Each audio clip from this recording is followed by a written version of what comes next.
Ignition sequence start.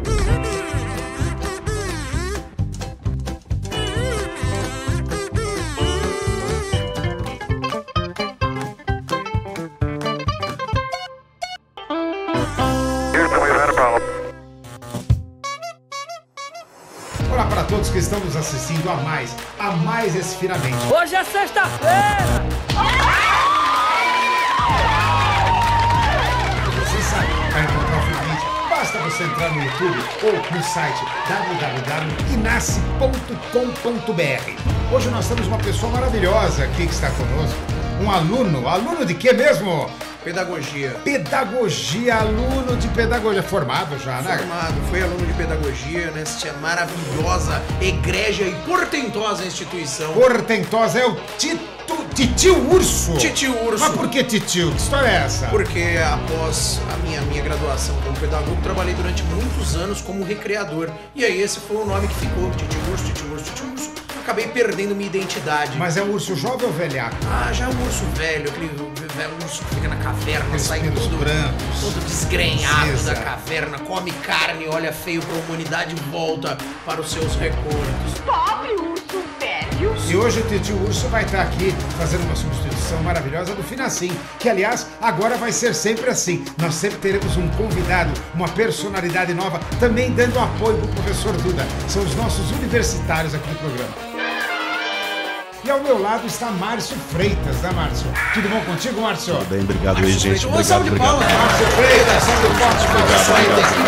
Olha só, Belinha. Hoje ele vai falar de ESG. Olha que maravilha. Mas eu vou ler o perfil. Olha, Titio, o Titio Ursinho. Ursinho, não pode chamar de Ursinho? Uau.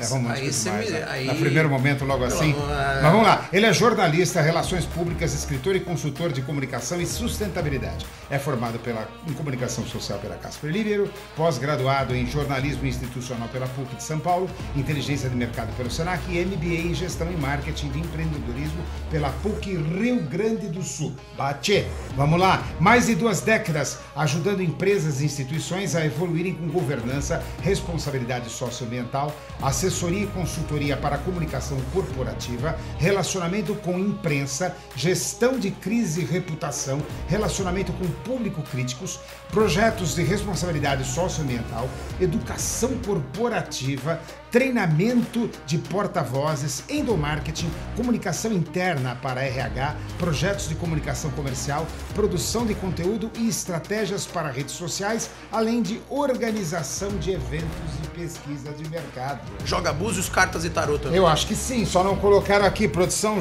búzio, cartas e tarô. Mas fala uma coisa, Márcio. Escrevo poesia nas horas vagas e toco o Poeta, violão lá, olha lá. olhando pro acorde. Márcio, ó, me fala uma coisa, ESG veio muito forte aí no mercado, mas muitas pessoas ainda nem sabem o que é ESG. Eu gostaria de uma definição rápida, já para o público que está nos assistindo, né? Porque as pessoas começam a falar ESG, já é algo que nós vamos discorrer aqui que provoca tanta reação entre o pequeno e o médio empresário, reação negativa às vezes. Se ele não souber realmente o que significa, piora a situação. Piora. ESG, de uma certa forma, são 3 coisas dentro de uma sigla: o meio ambiente, o social e a governança. São estratégias empresariais, são estratégias de negócio que sempre existiram, mas depois da pandemia se reuniu dentro de uma sigla e ela significa uma estratégia de negócios onde a maioria das pessoas precisa olhar com certo cuidado por conta de toda essa transformação que a sociedade vive atualmente, o planeta e principalmente os negócios.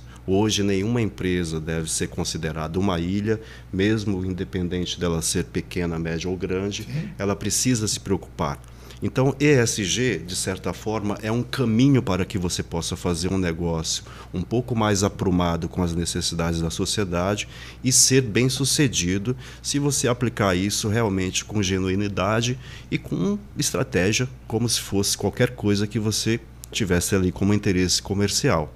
E existem 14, que o pessoal chama de 14 Objetivos para o Desenvolvimento. São os Objetivos do Desenvolvimento ODS, né? ODS. Que aí é praticamente uma cartilha que as empresas devem estar em conformidade para estarem atuando hoje nessas novas exigências, que o consumidor está cada vez mais exigente. Eu, por exemplo, tenho uma filha de 27 anos, 28 anos, ela lê embalagem.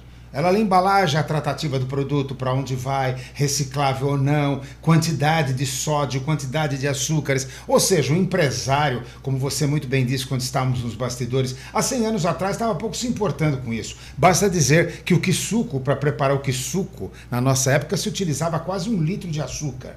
Hoje você fazer um suco no mercado que tem 1 litro de açúcar, né? É uma coisa absurda. O consumidor mudou muito o seu papel, as exigências, os tecidos, os produtos, até o surgimento do Procon. Me conta um pouquinho, que eu vejo que essa sua consultoria, ela tá para transformar isso em aspectos positivos, a comunicação positiva. Me conta alguns cases que você tem no seu dia a dia nesse sentido. Eu tenho pregado, nesses últimos anos que eu tenho trabalhado com essa oportunidade, que comunicação é um braço de qualquer ambiente de gestão. A comunicação está numa planilha que você faz com os custos da empresa, no PowerPoint que você faz para apresentar o teu produto e serviço, num comunicado para você fazer um elogio, uma promoção ou uma advertência para um funcionário. Ela é o braço de qualquer ambiente administrativo. Saber conduzi-la é a grande chave para os dias de hoje, porque esse consumidor que você fala que está cada vez mais exigente, e os ambientes ao redor do negócio cada vez mais pressionando por uma postura mais socialmente correta, ambientalmente correta e com compliance, com transparência, com governança e com a prestação de contas, isso é imprescindível para qualquer negócio hoje em dia. Nós estávamos falando, por exemplo, no início do pipoqueiro, né? Quais são os desafios de um pipoqueiro hoje nesse mundo globalizado, nesse mundo cheio de pressões? O cara tem que só fazer a pipoca dele. Eu acho que ele pode fazer só a pipoca dele, mas ele corre o risco de perder para um concorrente que começa a fazer um trabalho um pouco mais alicerçado com os clientes que rotineiramente consomem essa pipoca, com os clientes que podem chegar ali com uma novidade. Olha, eu viajei para Miami, lá tem pipoca com macadâmia, e de repente começar a exigir alguma coisa, né, coletivamente ali com mais 100 alunos. Nós queremos pipoca. Você vende pipoca na frente do Dante Alighieri. Você tem que vender uma pipoca à altura desses alunos. Dos alunos. Porque nós não vendemos mais um produto. Nos bastidores nós estávamos falando de experiências. Exatamente. Né? Você falou de experiência. Ele não quer mais comer a pipoca, ele quer sentir alguma coisa além desse paladar, desse sal ou desse açúcar que tem na pipoca. Então, essa tendência é cada vez mais visível para todos os níveis de negócio, cada vez mais presente, e eu acho que só tende a aumentar, professor, porque esse nível de informação que a sua filha tem ao ler uma embalagem e querer saber qual a quantidade de insumos químicos, quanto tempo aquela embalagem vai, quais são as propriedades mais positivas desse produto, ou até mesmo o nível de gordura saturada, faz com que ela seja uma consumidora mais exigente.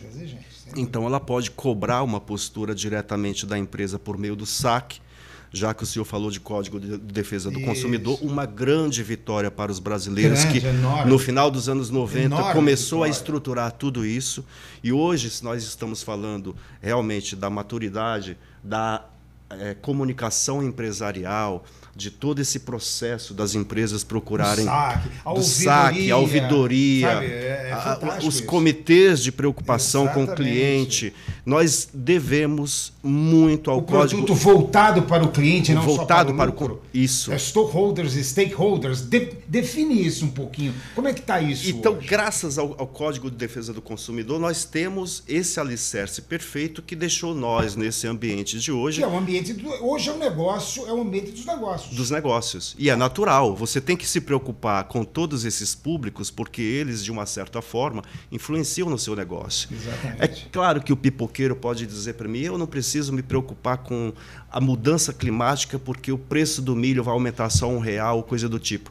Mas se ele for uma pessoa sensível a essas questões, possivelmente ele possa usar essa informação não para fazer a pipoca dele render mais ou menos, mas para que ele possa ter uma preocupação um pouco mais global e possa fazê-lo um empresário diferente desse de 100 anos atrás.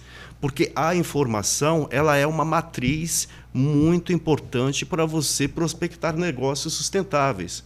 Então, um cara sem uma informação, ele acaba sendo uma pessoa um pouco competitiva no sentido de entender as tendências, as movimentações da Mas me sociedade. fala uma coisa, tudo isso, né, Titio Urso, tudo isso maravilhoso, né? Mas a pequena e média empresa vira e fala, bom, muito bonito, tal, a pipoca com macadâmia, nem sei quanto custa o quilo, a grama da macadâmia, eu vou vender, mas e quando isso impacta na planilha de custo para a formação do preço? Como é que você enfrenta hoje como consultor? Todo o discurso ele é fantástico, realmente procedente, e ele tem que existir. Mas quando se coloca o preço, a competitividade global de alguns países que não praticam isso, como é que isso fica nessa relação? Porque eu vejo que a gente está vivendo um momento assim de intermédio, né? Você tem pessoas praticando, pessoas não praticando, e muito se está buscando preço. E quando você chega no preço, como é que as empresas médias e pequenas, principalmente, que não têm essa capilaridade enorme de negócios, como é que elas veem isso dentro da tua consultoria? Essa minha batalha pela educação empresarial vem nesse sentido. Se as empresas hoje pensam como preço, né, a gente tem que pensar no sentido de valor. Uhum. Quando eu chego numa pequena indústria que ele me fala isso, e eu tenho que dar razão, porque se não me bastasse o preço da matéria-prima, o dissídio dos funcionários... A macadâmia custa caro, por exemplo. Né? O imposto, a deterioração dos meus ativos, a redução da jornada, eu ainda tenho que pensar em comunicação. Lamentavelmente ou oportunamente, sim, é preciso, porque pode ser a chave para você dar uma grande guinada nisso aí. Para você dar uma grande guinada, porque sem entrar nessa rota, ele vai ficar alijado do processo. Então, ele precisa entender tudo isso como uma oportunidade de reduzir desperdício e de começar a estruturar uma planilha de ganhos. Eu cheguei numa determinada empresa, professor, meus queridos amigos, e eu tive essa retórica. Aqui a gente não tem nada, não sei o quê. Eu comecei a fazer um trabalho, por exemplo, com a economia de água. Uhum. Vamos fazer um trabalho de economia de água? Não, mas isso não faz sentido. Vamos tentar fazer um trabalho de economia de água, economia de energia, economia dos insumos, que são custos mensais aqui e são fáceis da gente perceber se no mês que vem vocês já vão ter redução. Sim. E vamos perceber uma outra coisa. Dentro dessa estratégia, vamos tentar implementar uma fase de relacionamento com os nossos colaboradores e as pessoas que circulam aqui dentro desse ambiente fabril, para que eles possam entender esse recado e essa possibilidade deles contribuírem como algo que possa ser projetado para outras esferas, nas comunidades onde eles atuam, nas suas casas, ESG público, e uma grande transformação. A questão da energia também é a mesma coisa. Sim. Ao final de 3 meses, eles já estavam percebendo gastos menores com a questão da energia e da água. Depois daquele passo, como a gente já tinha consolidado algum nível de relacionamento um pouco mais amigável com os colaboradores, amigável do ponto de vista de colaboração espontânea, nós começamos a trilhar um trabalho com o lixo, com os resíduos. Ótimo. E mostrando para eles que ao final de qualquer processo de recolhimento daquele resíduo e destiná-lo adequadamente, aquela grana que nós começamos a colher vendendo aquele resíduo que antes ia para o lixão, começou a fazer parte de um pacote de ajuda para uma comunidade ao redor da fábrica. Era pequeno, 5 cestas básicas. Tudo bem, mas esse dinheiro ia para o lixo. Sim. E eles começaram a ver processos de melhoria dentro desses 3 itens, esse tripé que eu coloquei como um desafio inicial. Ao mesmo tempo, toda essa maturidade que o empresário, antes cético, começou a desenvolver com a própria evolução de perceber nas pessoas o braço que ele precisava para ampliar isso, ele começou a se abrir um pouco mais para as questões de comunicação e melhorar, ver que aquela economia que eventualmente ele conseguiu com a economia da água e da energia, ele poderia fazer uma peça de marketing, um catálogo para a empresa dele estar melhor numa feira. Você mexeu no ponto sensível, no bolso, né? No bolso. Então, no bolso. Eu costumo dizer, professor, que isso não é um preço, é um valor. E o valor você dá pelo seguinte: você quer continuar perdendo ou você quer ganhar se você arriscar pelo menos a pensar um pouco fora dessa caixa? Maravilha. Porque esse paradigma de que não, sempre foi feito assim, não sei o que, isso não dá certo, isso é um modismo, isso é um equívoco e um tiro no pé. Porque nós estamos percebendo que quem não tem uma mínima interação com esse ambiente de evolução nas comunicações, nas relações com os públicos, Fora do mercado. está fora do mercado. Tem uma questão Vamos que lá, Titio. eu fico muito atento a isso. Eu também sou empresário, eu tenho negócio também, eu tenho que gerir uma empresa. E tem uma questão que me incomoda muito na questão anárquica. Titio Urso anarquista. Titio Urso, anarquista? Muito bem. Mas me fala, que história é essa, Titio Urso anarquista? Titio Urso anarquista. Eu tenho um problema muito sério com governos. Foram pegar um estudante revolucionário. Exatamente. Viva a revolução! Viva Zapata! Abaixa o imperialismo! Vamos Tem lá. um problema muito sério porque a gente... Em todas as conversas, podcasts, estudos que eu faço, eu vejo as pessoas falando e conversando sobre a empresa, sobre melhorar, sobre criar. Mas a gente nunca fala sobre o elefante na sala, que é, não importa onde você esteja, em qual país, em qual situação, chamado governo. O empresário tem que se readequar e fazer... Mas qual que é o incentivo que esse empresário recebe? Por quê? O dinheiro que está escoando para o imposto, que está indo para o salário altíssimo e o benefício do deputado Toninho do Povão, esse deputado não existe, é o meu deputado inimigo, eu inventei ele. Mas eu te odeio, Toninho do Povão. Toninho Porque você do Povão. tá pegando o dinheiro do pobre do pipoqueiro, que agora tem que botar macadâmia na pipoca para poder vender, e você não tá nem aí para ele continuar usando carrinho e terninho pago pelo meu dinheiro. Eu quero é que pobre se exploda. Vai ser eleito até o final do programa. Não quer. Deus o livre. Minha mãe me falou, olha, você faça o que você quiser da sua vida, mas se você virar político, não pise mais na minha casa. Então não vou desonrar a mamãe desse jeito. Você não vai perder a macarronada da mamãe, Não vou né? perder a macarronada da A mamãe. macarronada ou a política? Mais o 180 de espaguete. Vá tudo embora. Escolheu a macarronada. Então tem essa questão que o empresário tem que se readequar e vai melhorar e vai...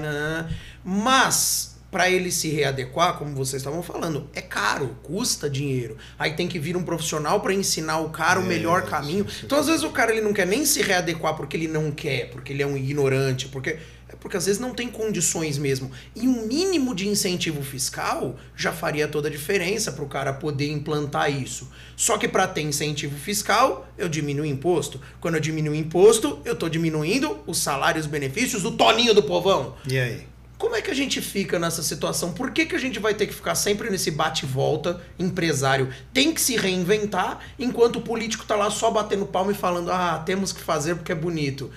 Quando que a gente vai pressionar esses caras a diminuírem os privilégios dele para que o empresário tenha mais conforto a se readequar a essas questões de ESG? Basicamente é quando o ESG vai chegar em Brasília. E uma outra coisa que também coloco é quanto isso no valuation, do business valuation mesmo, não só internamente, como também mercadologicamente, a percepção de mercado, até chegando nas grandes empresas dentro da Bolsa de Valores. Seguindo o que ele está falando. Duas perguntas fantásticas. A primeira eu vou responder de uma forma muito clara, que assim, o ESG vai chegar dessa forma em Brasília quando as pessoas souberem votar, né? O que nós temos de representação no Congresso é a eleição que o povo faz, escolhe, ou seja, nós temos a parcela X, Y, Z lá de representação graças à escolha do povo.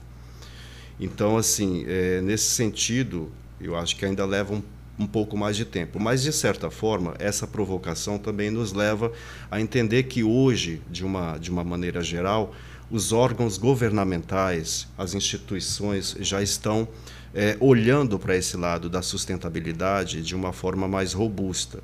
Seja não só multando. Não só multando, mas seja do ponto de vista de financiamentos, linhas de créditos, fomento e desenvolvimentos, políticas industriais e empresariais, incentivos sociais, reparações em tributos para quem se encaminhe por esse lado, porque as ferramentas de avaliação já estão no ar.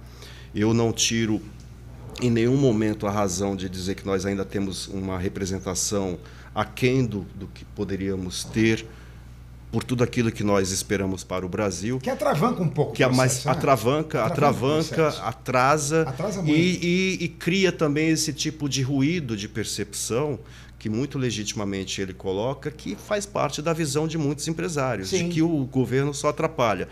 Então, se a gente olhar para um lado talvez um pouco mais sistêmico, a gente perceba que já existam correntes ou políticas ou desenvolvimento de ações ali dentro desses órgãos governamentais que vão pró-ISG, né, que vão para financiar projetos que estejam em linha com as atividades de desenvolvimento sustentável, com respeito às comunidades onde atuam, com respeito ao ambiente em que produz.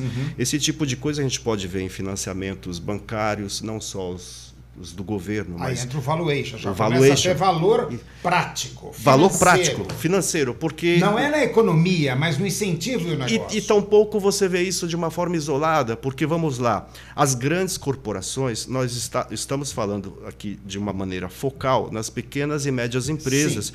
que em grande parte fornecem para as grandes corporações, Exatamente. que não vão deixar de cobrar uma prática ambiental, uma prática social responsável, uma prática de governança, se você quiser ser contratado. Senão você tá É uma fora. baliza, É uma é uma ISO lá baliza, atrás, como é aconteceu com a é ISO. uma baliza. Você só entra na faculdade se você tiver Exatamente.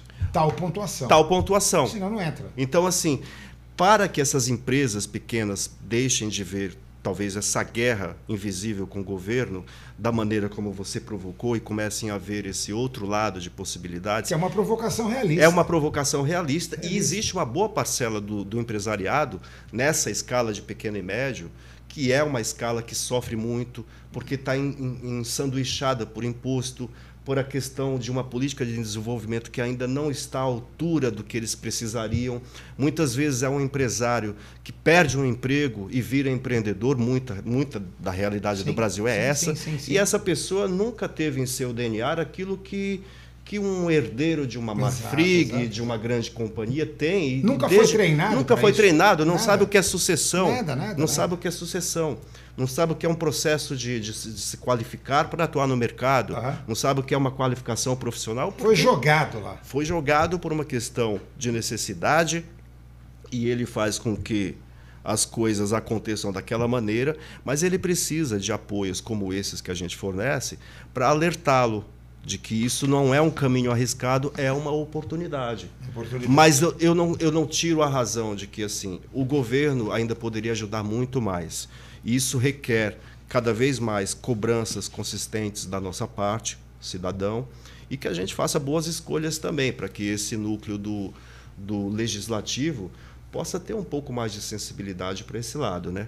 Nós temos coisas avançando, o Senão Brasil... vamos ficando cada vez mais para trás globalmente. Né? É uma grande oportunidade, mas nós temos esse risco, professor, de retroagir. De retroagir. Temos esse risco.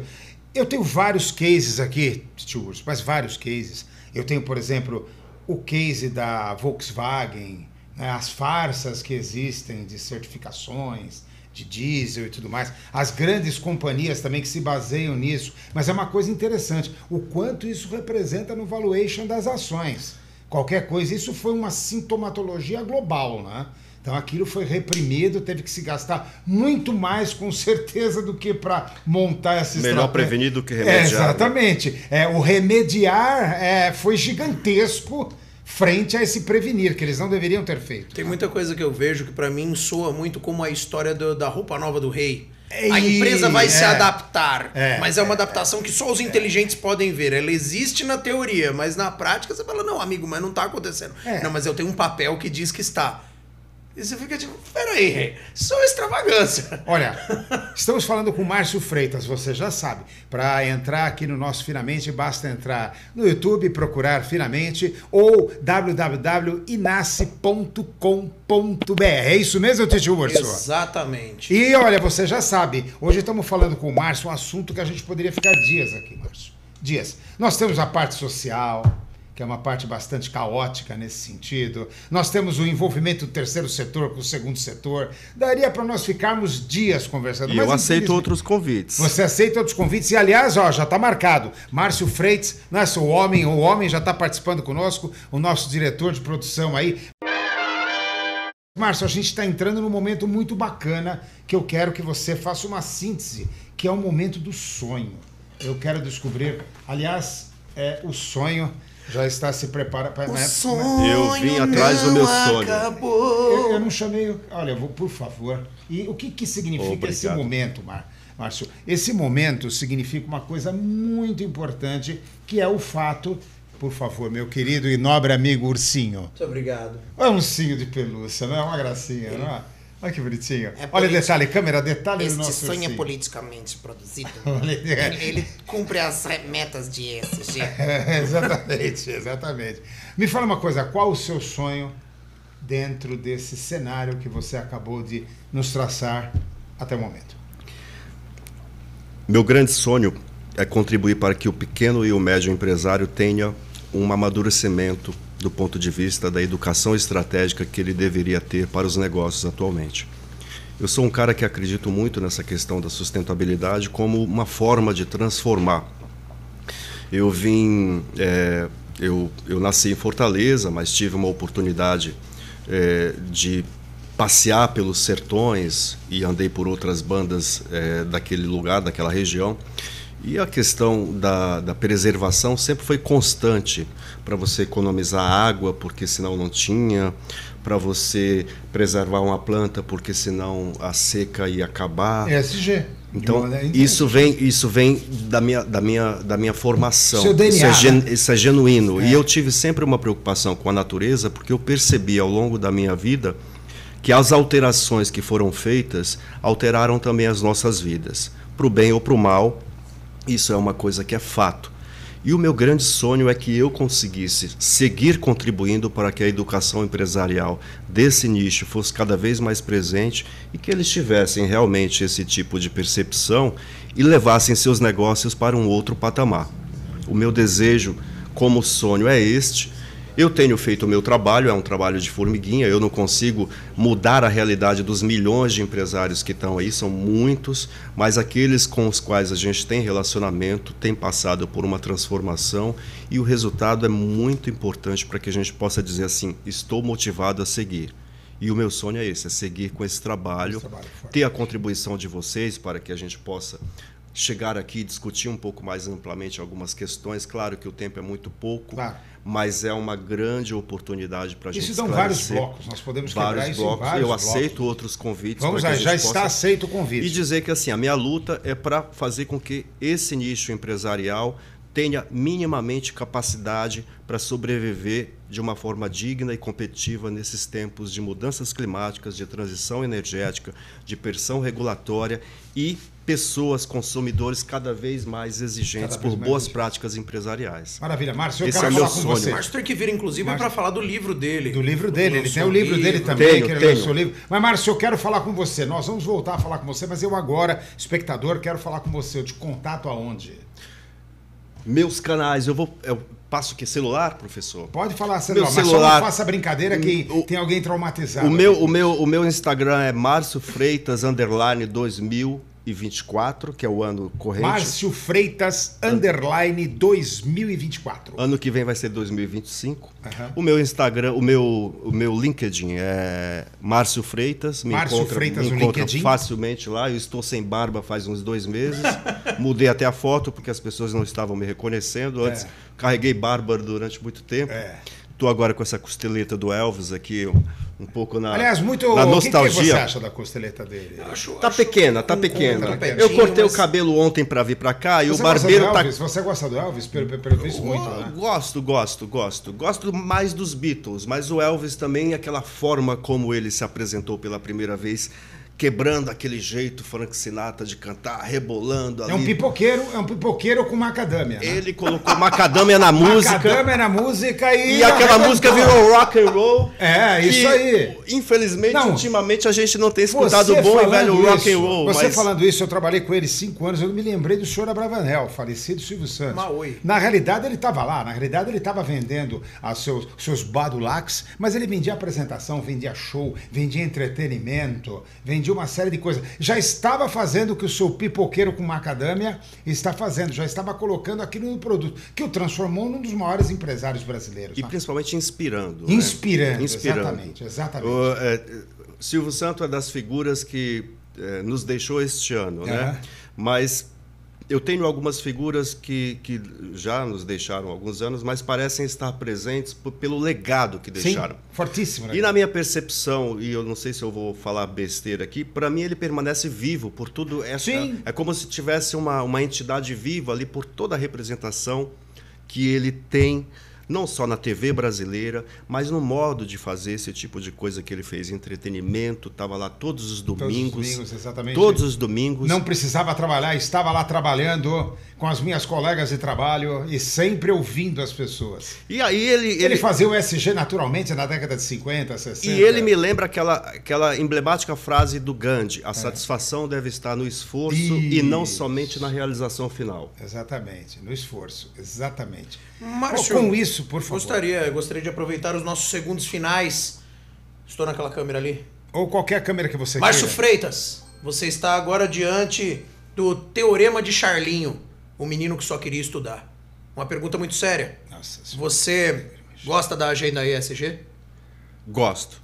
Apesar da gente ter o greenwash que o professor falou, infelizmente a gente não teve como explorar, no caso da Volkswagen.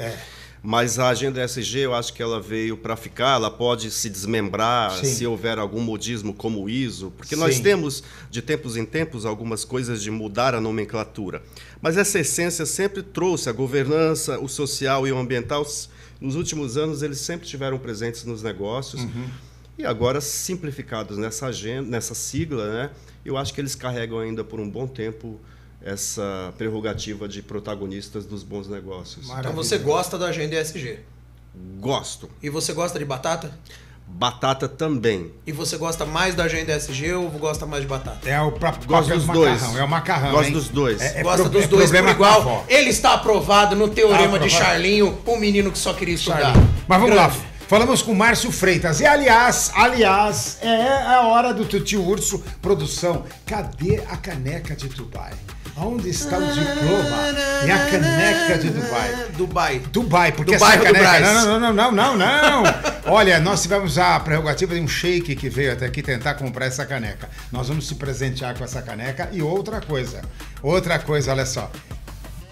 Não era... Ela engasarolha, eu tô fazendo... Ah, tá. Então, vamos lá. Essa caneca é maravilhosa. Com essa caneca, você vai estar dentro de todo o protocolo. Dentro Uma réplica desta? Aliás, muito melhor. Muito melhor. Essa é sua. Agora, também o diploma. O nosso diploma, que é dado para o pessoal que entende realmente do assunto. Dedicatória. Com o nome de... Eu não consigo ficar Olha, mais emocionado. Com esse diploma, você vai poder decorar sua parede. Cavaleiro da Finace. Cavaleiro da Finace dentro do assunto Olha, outro ESG. motivo de orgulho para aquelas câmeras. Olha que lindo, maravilhoso. E nós estamos aqui, encerrando essa entrevista com o Márcio Freitas. Últimas palavras, tio? Não fala não que já tá bom. Encerrando esse mais um Finamente. Você já sabe, para assistir o Finamente, basta entrar nos canais da Finace do YouTube ou www.inace.com.br. Até a próxima semana com mais um Finamente. Toda sexta-feira, um novo Finamente para você. Um beijão no coração do professor Duda e do nosso lindo, charmoso, sensual, bonito, cabeludo e barbudo Titio Urso.